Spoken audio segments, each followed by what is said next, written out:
பாட்டி. ஆ, சரோ சரோம்மா. பாட்டி, ஒண்ணு நினைச்சுக்காதீங்க. உங்களுக்கு தான் அத்தைய பத்தி நல்லா தெரியுமே. அவங்க சொன்னதை நினைச்சு கவலைப்பட்டுக்கிட்டு சாப்பிடாம இருந்துடாதீங்க. இந்த வயசான காலத்துல உடம்பு என்னத்துக்கு ஆகும்?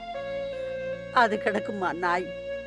குலைக்கிற நாய் எப்பவும் குலைச்சிக்கிட்டு தான் இருக்கும். அதை பத்தி நான் ஒன்றும் கவலைப்படல.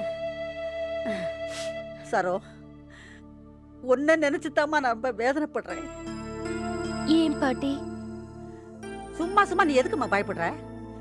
அவ நியாயமா பேசுறான்னா நீ பணிஞ்சு போக வேண்டியதான்.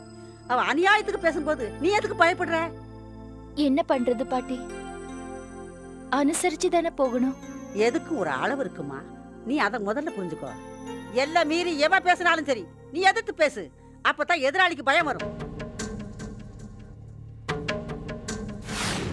அவன் கோவத்தில் முன்ன பின்ன ஏதாவது பேசினாலும் நீ எதிர்த்தெல்லாம் பேசாத. சரோ, என்னம்மா மனசுக்குள்ளேயே நினைச்சுக்கிட்டு சிரிக்கிற? ஒண்ணும் இல்ல பாட்டி.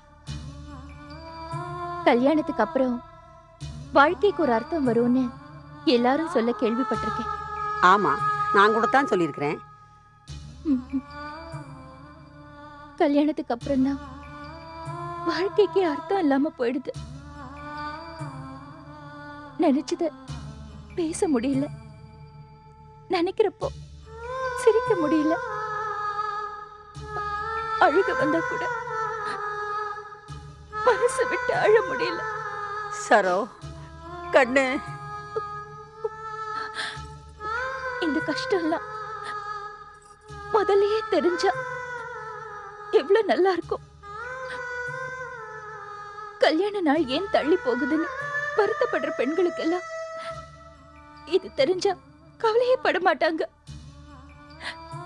இன்னும் இன்னும் கொஞ்ச நாள் அப்பா அம்மாவோட அர்த்தமுள்ள வாழ்க்கையை வாழ போறோம்னு சந்தோஷப்படுவாங்க. சரோ, நீ ரொம்ப அமைதியா இருக்கிற. ஆனா பேச ஆரம்பிச்சிட்டேன்னா எட்டூர் கிழவியும் இடுப்புல தூக்கி வச்சுக்கிற மாதிரி பேசுற. உன் மனசுல என்னம்மா நினைச்சுக்கிட்டு இருக்க சொல்லுமா? ஒண்ணுமே தெளிவா இல்ல பாட்டி.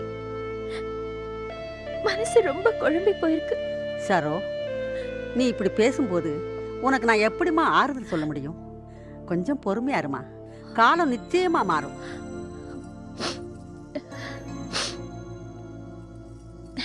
சரி பாட்டி. அம்மா சரோ, காலம் மாறி வரும்போது அர்த்தமில்லாம போனதெல்லாம் திரும்ப அர்த்தத்தோடு வந்தாலும் வரும்.